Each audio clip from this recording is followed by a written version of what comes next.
somehow that happens. Once in a while, that's how it works. Yep. Well, I'm Duane, I'm an alcoholic. Hey, Duane. And a Browns fan. I'm about ready to get let down again the way it looks, but anyhow. I was gonna say boo, but. All right, anyhow, I'm an alcoholic. Drinking career started out at a very young age in the basement of my parents' house, drinking homemade dandelion wine with a classmate of mine that our parents ran around together. And wasn't a very good experience, but it was something that when I got older, my first sister to get married, got drunk at her wedding as well, and the second sister, same thing. Third sister, I didn't do that. I waited till afterwards because I got hammered the night before, and I still got hammered after the wedding, but I didn't at the wedding itself. And then I got married in September of 1986. I'd had a DWI about 9 months before that. It was probably pretty fortunate that we still got married. And after we got married, it was probably 3 or 4 years before we had any children, because my ex-wife, or my wife at the time, wanted me to grow up or whatever, and I controlled my drinking for a while. We had a friend's wedding, and another friend of ours that was married about the same time as us, they had a little boy. And at that wedding, I didn't get drunk. I just loved being, holding that little boy. And my wife at the time, she decided, well, maybe you're ready, to grow up and be a good person. So we ended up having a son, and did pretty good for a few years. And then we had a daughter about a year and 2 months later. And she had what they called Wolff-Parkinson's White syndrome. She ended up down in Children's Hospital in Dayton. And I didn't get drunk down there, but it's not a very good neighborhood where Children's Hospital's at. Security guard told me that, he took me back to the Ronald McDonald House, and it was a pretty rough neighborhood, but that one evening I just needed to take a walk.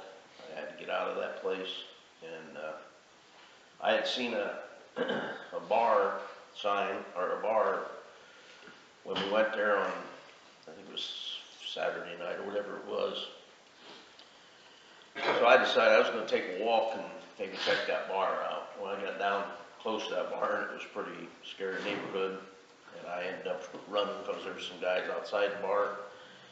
So I ended up running, and I ran back to the Ronald McDonald House, and that was probably saved me from a drunk and a big mess that evening. And then we had twin girls, and one of them was mentally handicapped. We didn't know we were having twins till 2 weeks before our due date, and so we didn't know anything was really wrong.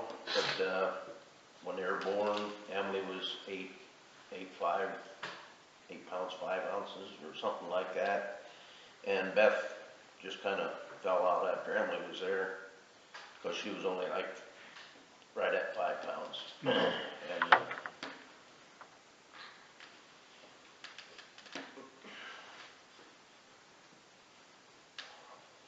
you could definitely tell there was something wrong, because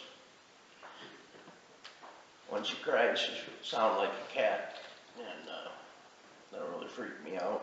And but I held it together, for a while. But I always blamed myself for things, and it took me a while to realize it wasn't my fault or whatever. But I always took care of things with drinking, and through my drinking, I ruined a lot of those kids' birthday parties and stuff like that. Today, those 4 kids haven't talked to me. Beth doesn't vocalize, so when I do get to see her, I get a hug and a squeal, so it's harder to see her than not see her. And the other three that can vocalize haven't spoke to me since we buried my dad April of last year. This coming year will be 2 years, yeah, April last year. But anyhow, that's been pretty tough on me, but I haven't taken a drink. I did have a little something, but I never really partook in that, so I never took a new sobriety date. Some people think I probably should, but I didn't. And things have been tough, you know, since my parents passed. I bought the home place, you know, back 2020 when the COVID was going on. It was in the process, but we couldn't finalize it. But we had a family meeting before I bought the house, because I told them I didn't want to have anybody find out I was buying it without anybody knowing. Well, since that has taken place, our parents have passed away. A couple of them think I got it too cheap and all this other crap. And things have been kind of tough, and that's when I had that little bit of a fall there, because I was trying to, I mean, I couldn't figure shit out anyhow. And I know one thing, if it wasn't for the program and the people in it that I could reach out and call, talk to, I'd probably kept on going down that bad avenue. And thank God I didn't. You know, and my kids, you know, some people say, well, I don't want to really say too much, but Jerry R., one of my sponsors, he's passed away now, Jerry Rimmer, good guy. But he said, Duane, you just talk about them kids way too much. He said, you got to let that go. And I know it's hard for me not to talk about them because I miss them. And I think that's where me and him, we had a little bit of falling out, because I said some things I probably shouldn't have said to him and whatever, you know, but that's what happens when you let your emotions get in the way of things. Because Jerry was a very good man. He would bring me to this Sunday night meeting when I first got in the program this last time.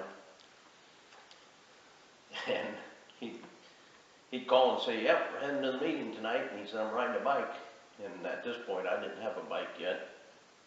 And he would pick me up on his Harley, and we'd come over here, freezing freaking cold or whatever.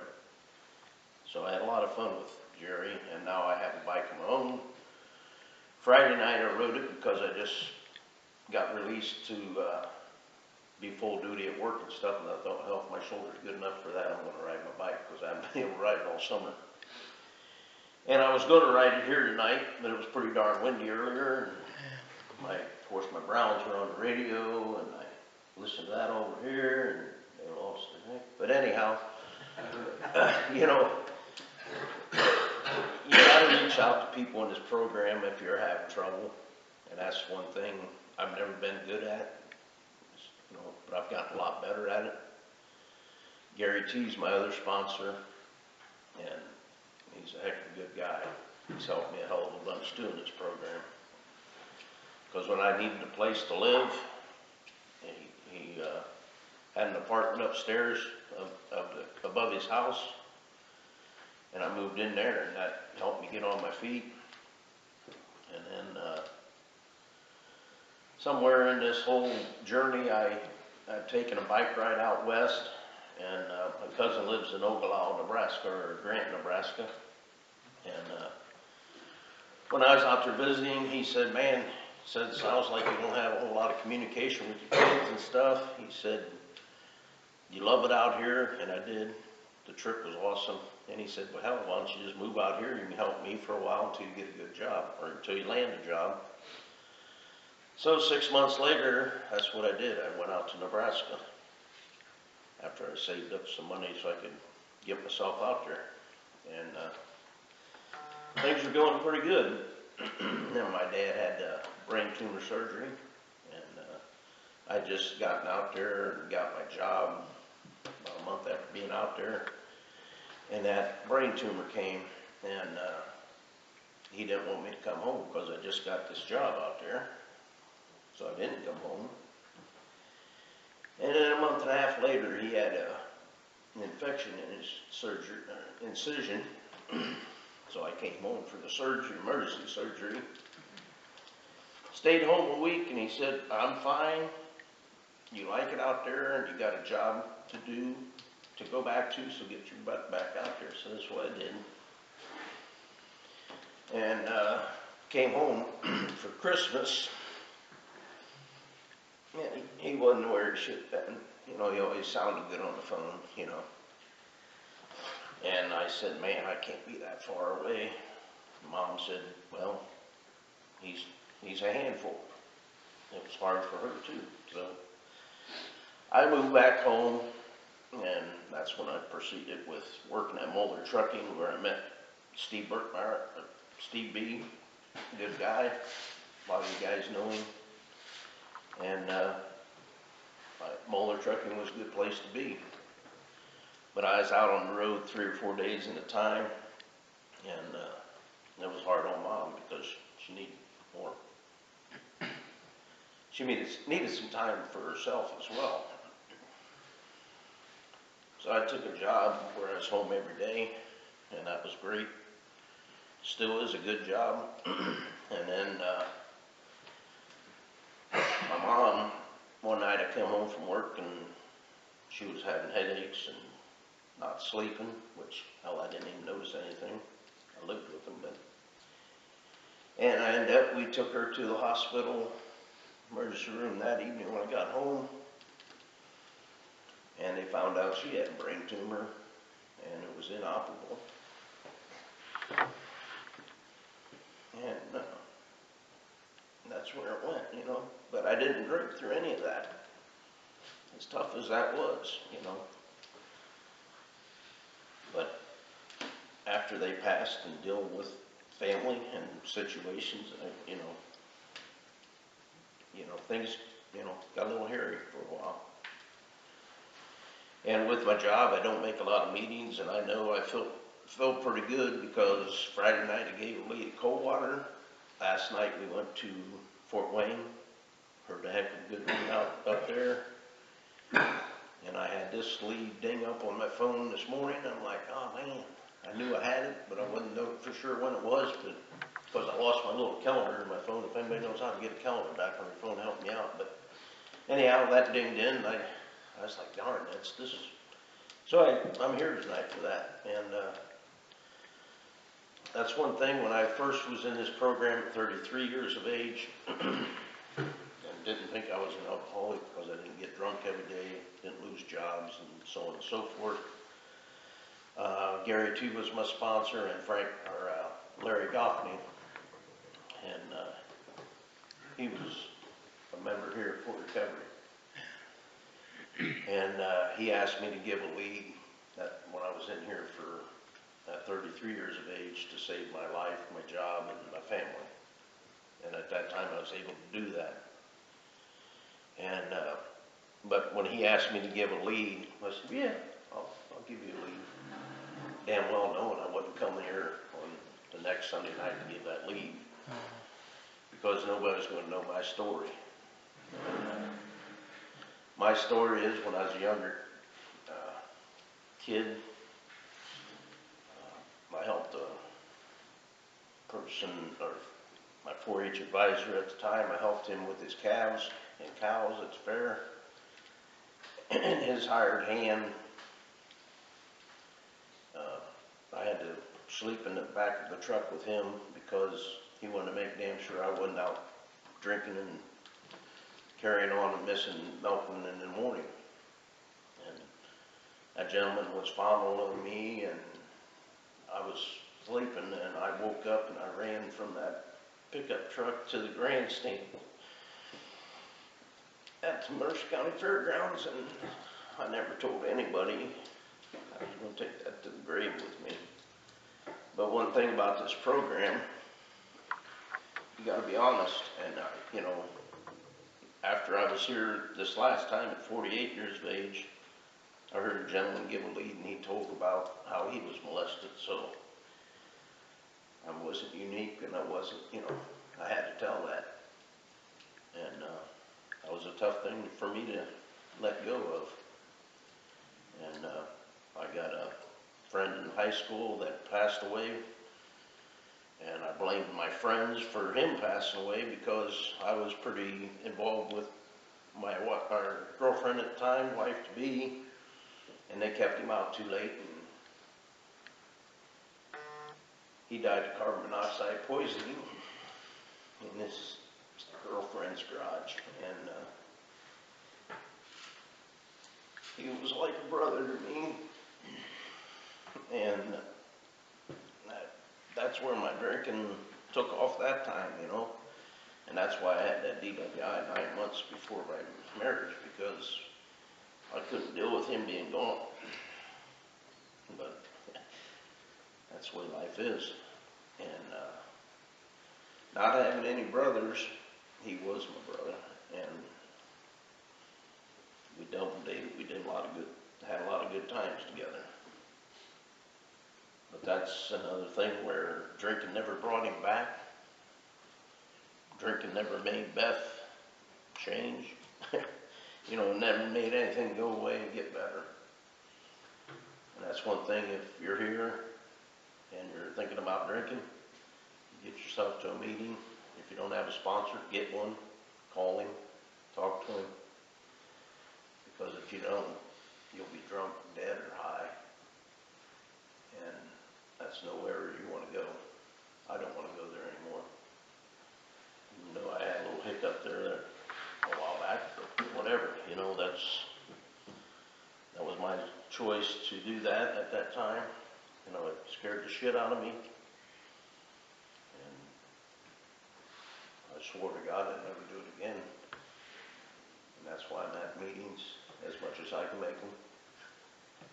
And giving 2 leads this weekend is probably doing me a lot of good.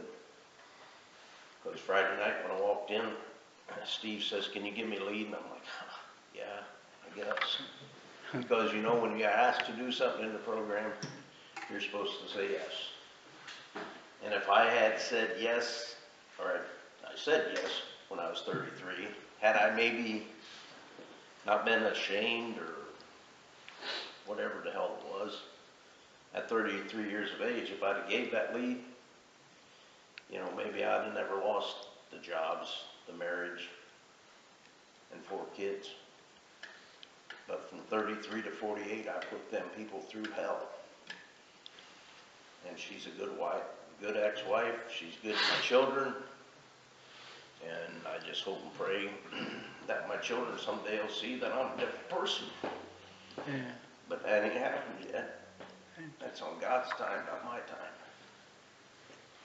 You know, you can hurt people a lot, and they, you know, you sit there and say, "I'm sorry, it won't happen again," and you don't want it to happen again, but the next time you go out and start drinking or smoking marijuana or whatever, you're a mess, and you don't even realize what you're doing.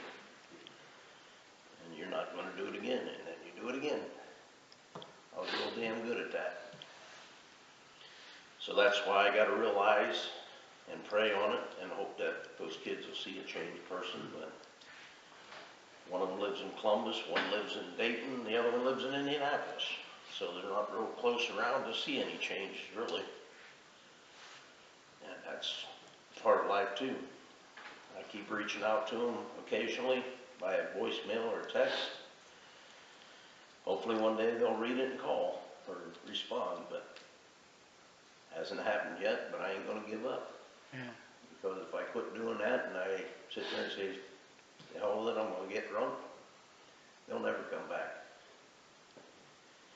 And I'm pretty sure if I ever picked up a drink again, I wouldn't be around real long. Because I was suicidal when I was drinking many times. And that's where you need to talk to people. And that's where I need meetings. And if anybody hasn't told you today they love you, I love each and every one of you.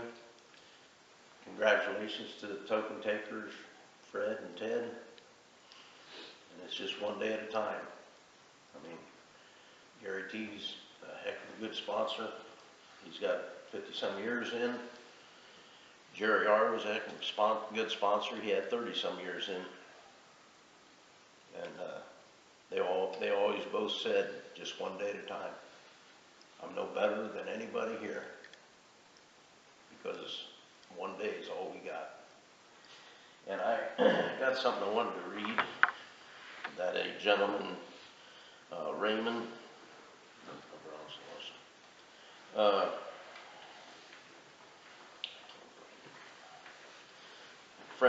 friend that was from, he was at the Minster meeting a lot. He might have came here, I don't know, but Raymond was from Canada.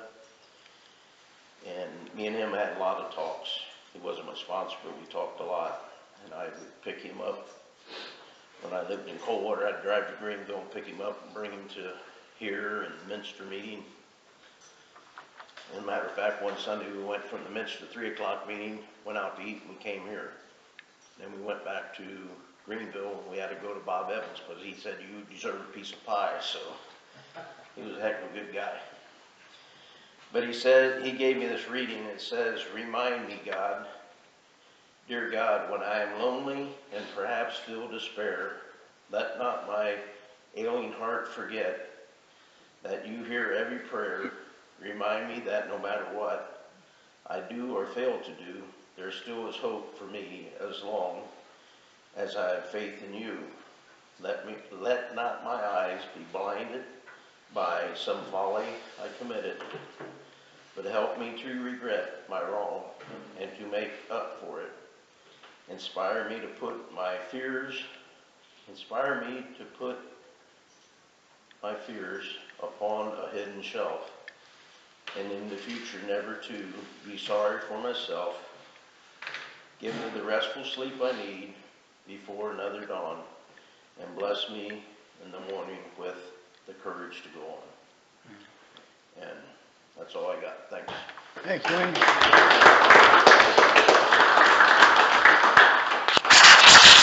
Got a little certificate for you there. Appreciate it.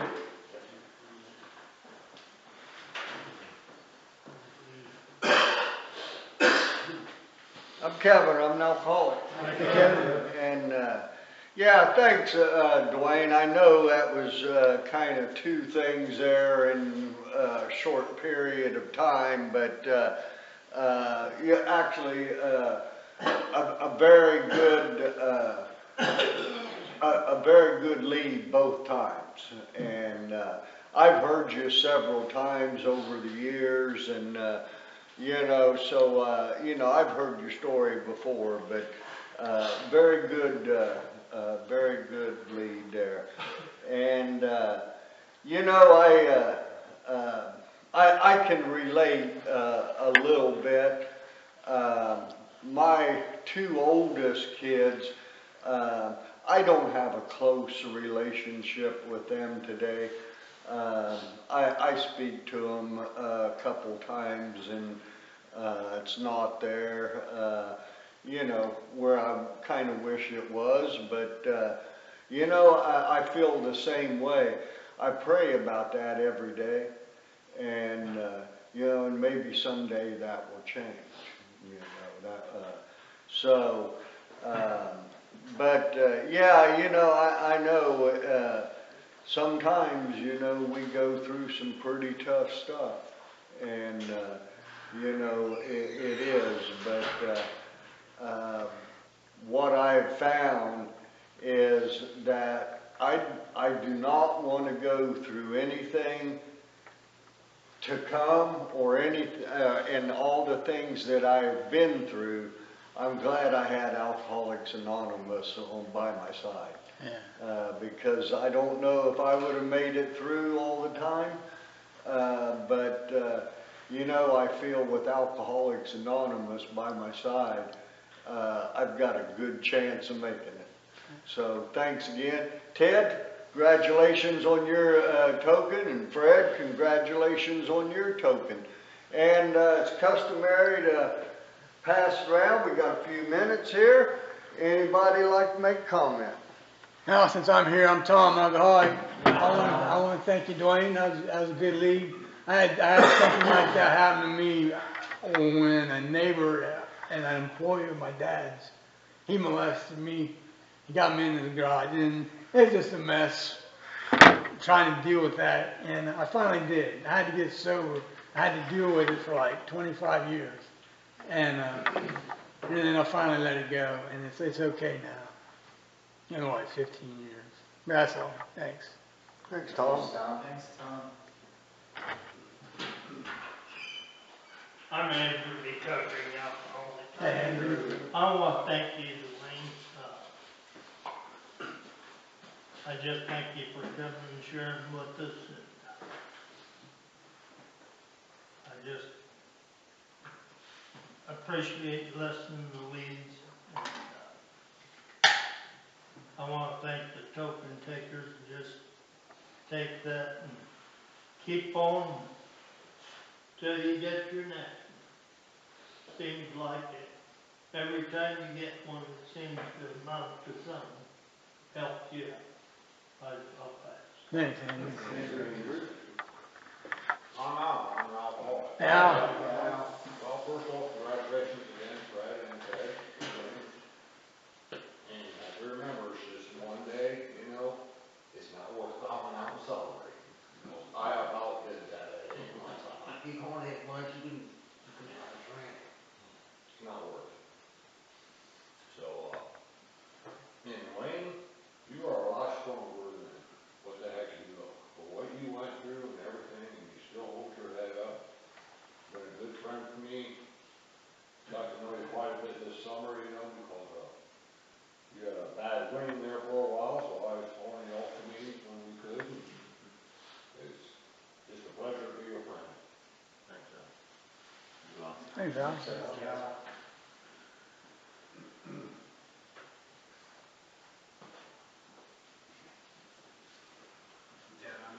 You, Ted? And I remember him before when I first got into the program up in Coldwater. And I just want to thank you because you give me the courage to be honest with some things in my past that I was able to let out and not be ashamed of. So anyways, I just want to thank you. Thanks. I'm Matt, I'm an alcoholic. Matt? We were talking about that bar down in Dayton, and it reminded me of the saying that I used to hear a lot in the rooms. They say, an alcoholic in his own mind is in a dangerous neighborhood. Yeah. And we are sometimes our own worst enemies. We'll tell the whole world that nothing's our fault, but inside we have that guilt and shame and feel like everything in the world is our fault. Yeah. Like everything we touch just withers and dies, and we feel like there's something wrong with us. But we're actually, most of us are pretty nice people, pretty good people, if you just take the alcohol away. But left to my own devices, my mind starts working overtime. And another thing I used to hear, they call it the itty bitty shitty committee that we have up in our head that starts thinking for us and telling us somebody's against us, somebody's talking about us, somebody's doing this wrong,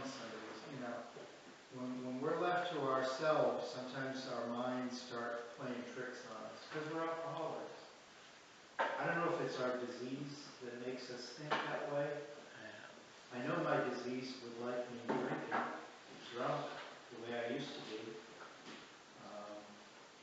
So the only thing I've found that works is this program. I don't know how it works, but I find that by coming to these rooms and listening to other people like you talk about your story, listening to people who remind me of myself sometimes, somehow it helps me. I don't feel like I'm the only one. But I still need to come here and hear it because my own mind, and it's crazy for me because I was a person that my whole life I didn't trust other people or their judgment. I never trusted what the group was doing. People said, well, everybody's doing that. I wouldn't listen to that. I only trusted myself. And toward the end of my drinking, I got to a point where I didn't trust myself. Because like you said, you'd say over and over again, I'm never going to do it again. And you watch yourself do it. You say, I'm never going to hurt this person that I care so much about. And then you turn right around and do it again. And you say, how can I be so stupid? How could I do the one thing that I said I would never do? And toward the end of my drinking, I got to where I couldn't trust myself. Now I can kind of trust myself. You know, I feel like it says in the literature, we instinctively know how to handle situations that used to baffle us. I see that in my life now. I see the power of the program, that I can handle things that I used to maybe get mad about it or lash out, something like that. Now I can handle it, I can think first and I can act rationally. But I still need the program and I need other people, which I had to learn that behavior because during the time I was drinking, I didn't trust anybody. And the way I thought I would stay safe was not to rely on anybody, not to ever trust anybody else, because people are going to screw you over or let you down.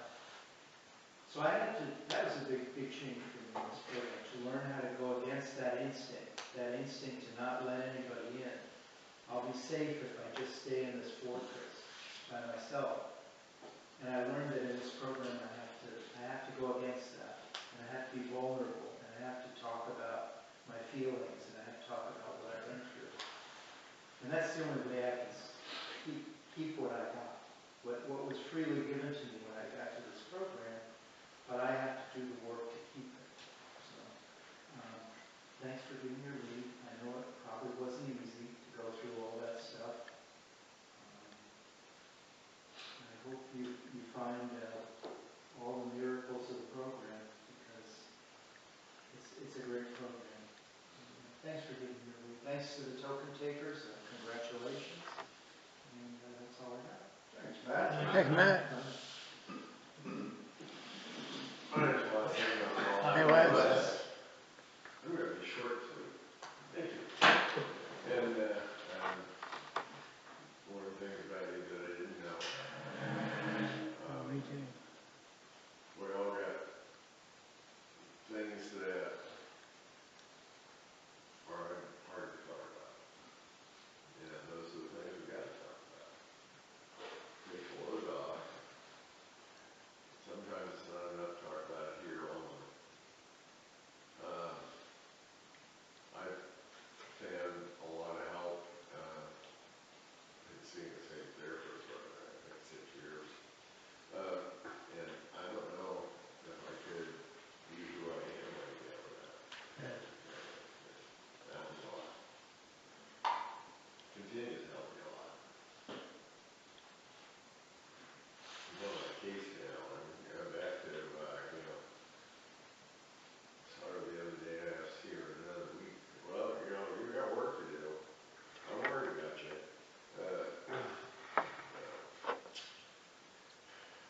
We still have challenges. So thanks, and keep coming back. I think you add to us. Thanks, Wes. Thanks, Wes. Well, I'm an alcoholic. Hey, Dwayne.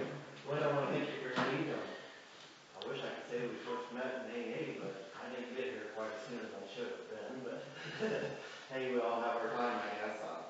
Sobriety, there's no seniority. It's just one day at a time. And I know some things are difficult to talk about, but when I get the lead and stuff, it's part of the healing process, I think. And I just want to thank you for the lead and congratulations. But that's all I got. Thanks, Hey, Dwayne. Anybody on the phone?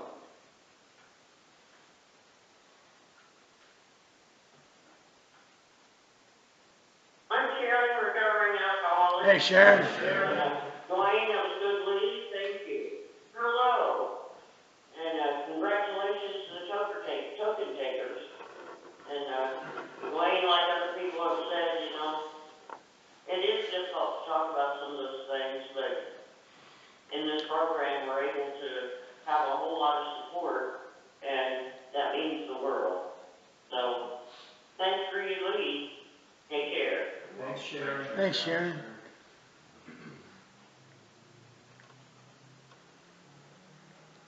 Ron, alcoholic. Duane, thank you for your lead tonight. Really glad you called in and got to hear your lead. So, thank you. Thank you. Thanks, Thanks, Ryan. Good to hear from you, Thanks, buddy. Ryan. Jen, alcoholic, And Dan, I really appreciate your meeting as well. And, yeah, it was very honest and very authentic, and I really needed that today. And it was great to hear all your guys' voices. Thanks, Jen. thanks, Dan. Jen, good to hear you. Anybody else? All right, well, I've got a good way of closing this up. I'll circle up here in the back. I think maybe gonna need to use some furs. How low does the sugar get before you start having?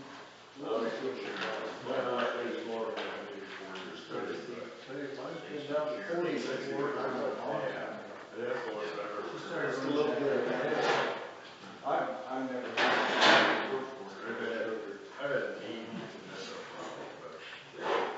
I didn't even feel bad or anything, it just. Okay, what's happening? I think I want to find out. Well, Tracy back. And then there was, Yeah. That's what his would do. really thin, skinny, whitish. That's great, yeah. Why not, Gary? You. I'm close with her, I should remember her name. Welcome, and thank you for choosing freeconferencecall.com. Real thin. If you are the host, please enter your PIN followed by. Please announce yourself. Yeah, glad you made it safe. Yeah, how you doing?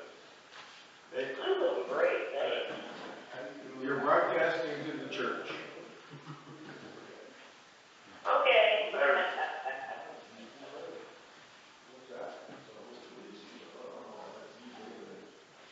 Is that, so are you in Warmer Climes jail? Yep, they got into the voter protection. Jeez. Long day. Long drive though, long 2 days drive. Oh, yeah. Pretty push.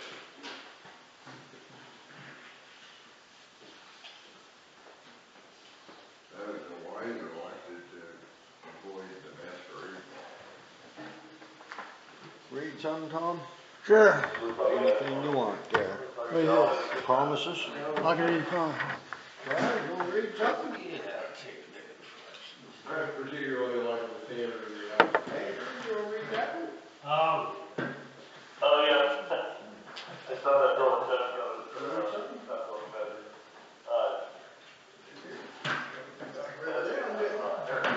Yeah.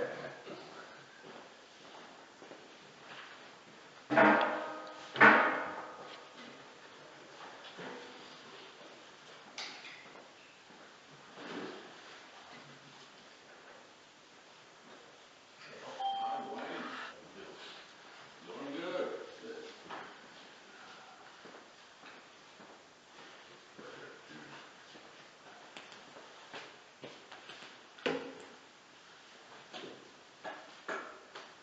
Looks good, I don't think.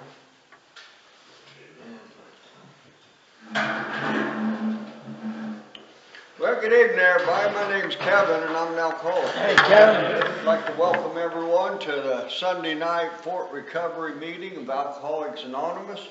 And those of you who care to, would you help me open this meeting with a serenity prayer? God, grant me the serenity to accept the things I cannot change, courage to change the things I can, and the wisdom to know the difference. Alcoholics Anonymous is a fellowship of people who share their experience, strength, and hope with each other that they may solve their common problem and help others to recover from alcoholism. The only requirement for membership is a desire to stop drinking. There are no dues or fees for AA membership. We are self-supporting through our own contributions. AA is not allied with any sect, denomination, politics, organization, or institution. does not wish to engage in any controversy, neither endorses nor opposes any causes. Our primary purpose is to stay sober and help other alcoholics to achieve sobriety. And we have some readings, and I've asked a few friends to help us get the meeting started with some readings, and I've got someone, Fred out there, I believe, has how it works. Hi, I'm Fred, I'm an alcoholic. Hey, Fred. How it works, rarely would have you seen a person fail who has thoroughly followed our path. Those who do not recover are people who cannot or will not completely give themselves to this simple program. Usually men and women who are constitutionally incapable of being honest with themselves. There are such unfortunates. Not a fault, they seem to be born that way. They are naturally incapable of grasping and developing a manner of living which demands rigorous honesty. Their chances are less than average. There are those two who suffer from grave emotional and mental disorders, but many of them do recover if they have the capacity to be honest. Our stories disclose in a general way what we used to be like, what happened, and what we are like now. If you have decided you want what we have and are willing to go to any length to get it, then you are ready to take certain steps. At some of these we balked. We thought we could find an easier, softer way, but we could not. With all the earnestness at our command, we beg you to be fearless and thorough from the very start. Some of us have tried to hold on to our obligation, and the results was nil until we let go absolutely. Remember, we deal with alcohol, cunning, baffling, powerful. Without help is too much for us. But there is one who has all power. That one is God. May you find him now. Half measures availed us nothing. We stood at the turning point. We asked his protection with fear and complete abandon. Here are the steps we took, which are suggested as a program of recovery. The 12 steps. 1, we admitted we were powerless over alcohol and that our lives had become unmanageable. 2, came to believe that a power greater than ourselves could restore us to sanity. 3, made a decision to turn our will and our lives over to the care of God as we understood. 4, made a searching and fearless moral inventory of ourselves. 5, admitted to God, to ourselves, and to another human being the exact nature of our wrong. 6, we're entirely ready to have God remove all these defects of character. 7, humbly ask Him to remove our shortcomings. 8, made a list of all persons we had harmed and became willing to make amends to them all. 9, made direct amends to such people wherever possible, except when to do so would injure them or others. 10, continue to take personal inventory and when we were wrong. 11, sought through prayer and meditation to improve our conscious contact with God as we understood Him, praying only for knowledge of His will for us and the power to carry that out. 12, having had a spiritual awakening as a result of these steps, we tried to carry this message to alcoholics and to practice these principles in all our affairs. Many have exclaimed, "What an order, I can't go through with it." Do not be discouraged. No one among us has been able to maintain anything like perfect adherence to these principles. We are not saints. The point is we are willing to grow along spiritual lines. The principles we have set down are guides to progress. We claim spiritual progress rather than spiritual perfection. Our description of the alcoholic, the chapter to the agnostic, and our personal adventures before and after make clear 3 pertinent ideas. A, we were alcoholic and could not manage our own lives. B, that probably no human power could have relieved our alcoholism. C, that God could and would if He were sought. Thank you, Brad. Thanks, Fred. And I think my friend Tom's going to read the promises for us. I'm Tom, alcoholic. Yay, promises. If we are painstaking about this phase of our development, we'll be amazed when we're halfway through. We're going to know a new freedom and a new happiness. We will not regret the past, nor wish to shut the door on it. We will comprehend the word serenity, and we will know peace. No matter how far down the scale we've gone, we will see our experience can benefit others. That feeling of uselessness and self-pity will disappear. We will lose interest in selfish things and gain interest in our fellows. Self-seeking will slip away. Our whole attitude and outlook upon life will change. Fear of people and of economic insecurity will leave us.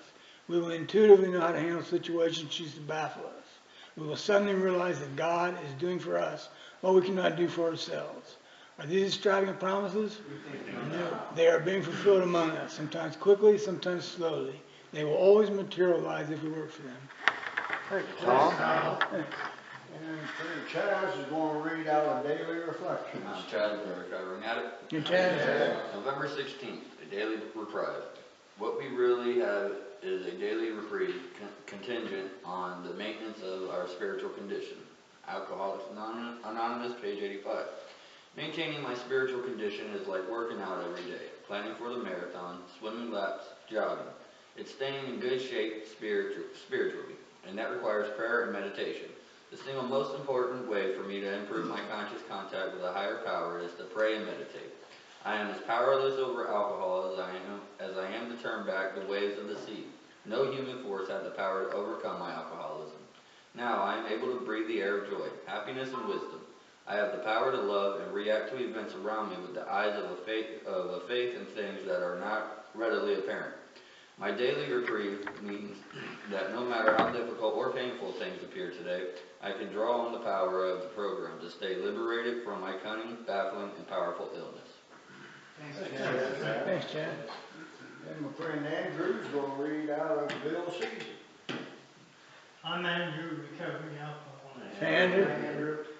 As Bill said, pipeline to God. I am a firm believer in both prayer and prayer, but I am fully aware and humble enough, I hope, to see there may be nothing infallible about my guidance.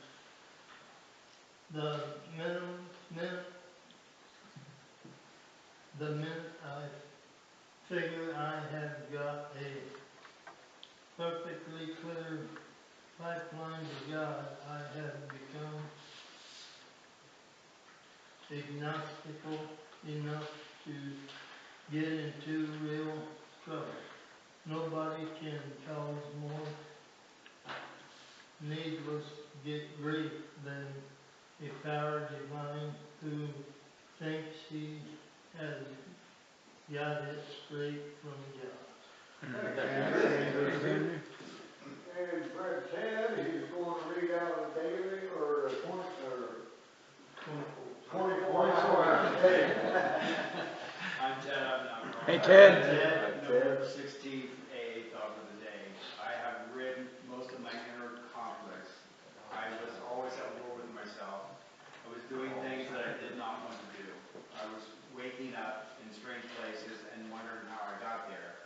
I was full of recklessness when I was drunk and full of remorse when I was sober, and full of remorse when I was sober. My life didn't make sense. It was full of broken resolve and frustrated hopes and plans. I was getting nowhere fast. No wonder my nerves were all shot. I was bumping up against a blank wall and was dizzy from it. AA taught me how to get organized and to stop fighting against myself. Have I gotten rid of inner conflicts? Meditation for the day. When 2 or 3 are gathered together in my name, there am I in the midst of them. The Spirit of God comes upon His followers when they are all together at one time, in one place, and with one accord. When 2 or 3 consecrated souls are together at a meeting place, the Spirit of God is there to help and guide them. Where any serious group of people are together, reverently seeking the help of God, His power and His Spirit are there to inspire them. Prayer for the day. I pray that I may be in accord with members of my group. I pray that I may feel the strength of the consecrated group. Thanks. And, let me see here. We are self-supporting through our own contributions. I'll pass the 7th tradition basket around. And, let me see what we got here. My friend Al is going to explain the token system for us tonight. Well, as everybody I believe in this room's been around a little while, so this was a 24-hour token. Anybody here have a little bit of a slip up and want to start over again? Very good. You only have 1 month. The eyes are still red. We have 2 months. We're beginning to see and things are getting brighter. You have 3 months. You notice that the grass is green. Then we'll go 4 through 6 months. Then we'll go 7 through 11 months. 9 months? All right.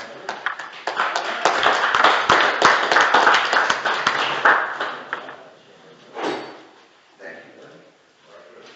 Appreciate that. Anybody else about celebrating a month? Then we have 1 year. Anybody? Or 1 year? 1 year. I got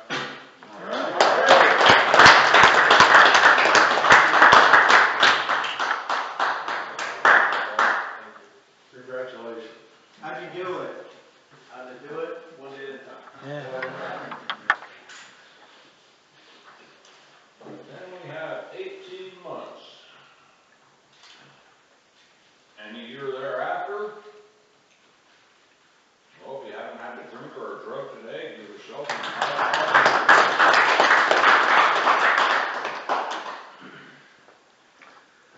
Okay. We got loose leaf literature back there at the back there if anybody's interested in that. Anybody needs any books or anything, get with me. If I don't have it, I'll get it for you. Announcements. I think December 16th would be the sausage and sauerkraut supper in Sydney. I believe probably starts at 6 o'clock. Eat at 6:30 or something, leads at 7:30. I'll get a flyer. I think there's some flyers going around. And then I know there's a couple things going on over at Indian Lake. I think one's tomorrow, chili cook-off or something. And I'm not sure on the address or the dates on, or the time on that. I have it. If anybody wants it, I can get a text to them. I have a picture of the flyer here. When you're expecting to see without my glasses, 50-50 raffle, door prizes, variety countdown, speaker, starts at 5 p.m. and we're going to cover dish or dessert. It's at 121 North Orchard Island Road, Russell Point, Ohio. It's that one, and then the 35th anniversary for the Indian Lake AA group and Al-Anon group. Celebrate on Tuesday, November the 25th. Doors will open at 6 o'clock, dinner at 6:30, shared meeting at 7:30. Bring a dish or dessert. It's at Galilee Lutheran Church. That's on Lincoln Boulevard in Russell Point. So if anybody wants any information on that, I got both of them. So, all right. Over to you. Thank you, Al. Anybody got any other announcements anywhere from the floor?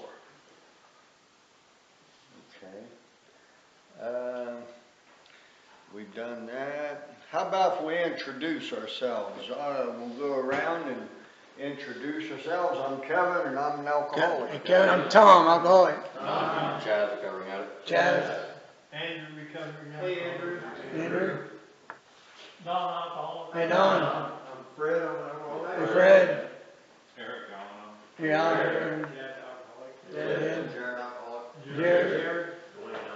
And Donnie. Wayne, I'm Adam, an alcoholic. And I'm waiting on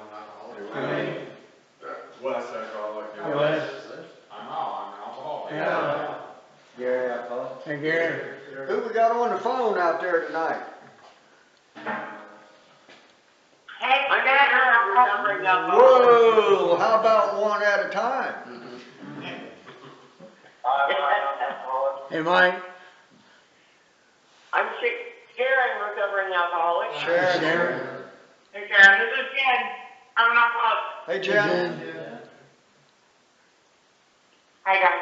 I'm Jim, I'm an alcoholic. Hey, Jim. Hey, Jim. How you doing? All righty. Good deal. Okay, I guess we're here to come for what this meeting is, a lead meeting. And I believe we have a gentleman going to share his experience, strength, and hope with us today. And I'll just give you Duane. Oh, thank you.